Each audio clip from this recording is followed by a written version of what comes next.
My next guest, not getting personal tonight, while debating paid family leave. Here's a bit of that. We need to have a freedom dividend in place from day one, $1,000 a month for every American adult, which would put, in many cases, $2,000 a month into families' pockets so that they can either pay for childcare or, if they want, stay home with the child. We should not be pushing everyone to leave the home and go to the workforce. All right, joining me now, 2020 Democratic presidential candidate Andrew Yang. Good to have you back with us on Fox News at Night. Hey, Shannon, it's good to be back. Listen, thanks for having me. We were waiting a little while to hear from you. This is a very crowded field. You continue to make the stage, but do you feel like you're getting a chance to really break through? Because there are a lot of big name contenders, and it took a while till we heard from you tonight. Yeah. Well, I'm happy to say our message is reaching the American people in ways beyond the debates, where we just keep on rising in the polls. There's a ton of energy around the campaign. We raised $10 million in the last quarter in increments of only $30 each. So this is a very people-powered, grassroots-driven campaign. A debate's a great opportunity, but we're not just resting here at the debates. Okay, so where do you take it from here? Obviously, the next debate is December. You're very busy between now and then, crisscrossing the country. But in places like Iowa and New Hampshire, we're seeing Mayor Pete Buttigieg, who was just on with us, really making striking gains. What does it take for you to get that done? You know, we're very excited about the progress we're seeing on the ground in Iowa and New Hampshire. I'm heading back to Iowa again later this week. The crowds just keep getting bigger. The energy just keeps getting higher. And you're going to see our poll numbers rise in those states in the days to come.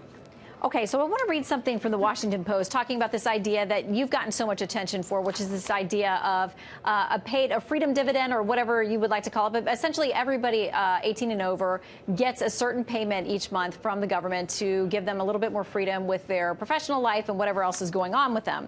The Washington Post talking about this, it says the biggest challenge to the freedom dividend will remain the key factor that torpedoed the FAP, which is something under the Nixon administration, essentially a payment out there. Ingrained American opposition to others getting something for nothing, the most revolutionary aspect of a universal cash grant. Breaking the link between work and reward is also the most controversial. You certainly understand the objections to that concept.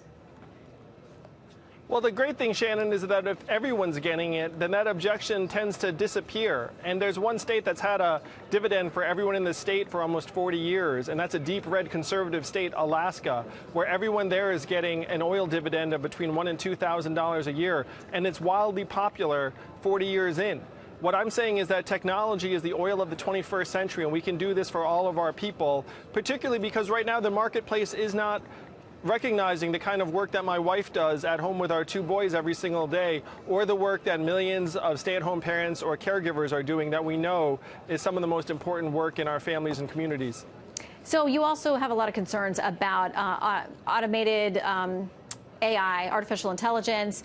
There was a new report out today that I saw that was talking about the fact that it's not just blue-collar jobs that need to be worried, it's white-collar jobs that need to be worried. You've continued to raise the red flag about this, but there are other reports out there saying it doesn't actually line up with the data, so that your worries about it are overblown. How do you respond? Well, Shannon, the people that know the most about this space are the most concerned. Where AI is about to leave the lab and start ripping through various organizations, I spoke to 70 CEOs in New York City, and I asked them, how many of you are looking at having AI replace your back office clerical workers? And all 70 hands went up. People who are deep into the business world know that these changes are going to affect white-collar workers, lawyers, accountants, pharmacists, radiologists. It's not just drivers and warehouse workers and retail workers and call center workers. A lot of white-collar work is what's called repetitive cognitive work, and it's going to be subject to displacement by artificial intelligence in the days to come. That's one reason we need a dividend, so that we all have the means to transition through the greatest economic transformation in our country's history. Do you think that Americans are going to get on board with that, though? I mean, the fact is, we talked about the breaking up the concept of work and reward and having a connection there, and knowing that this money is coming from taxpayer money.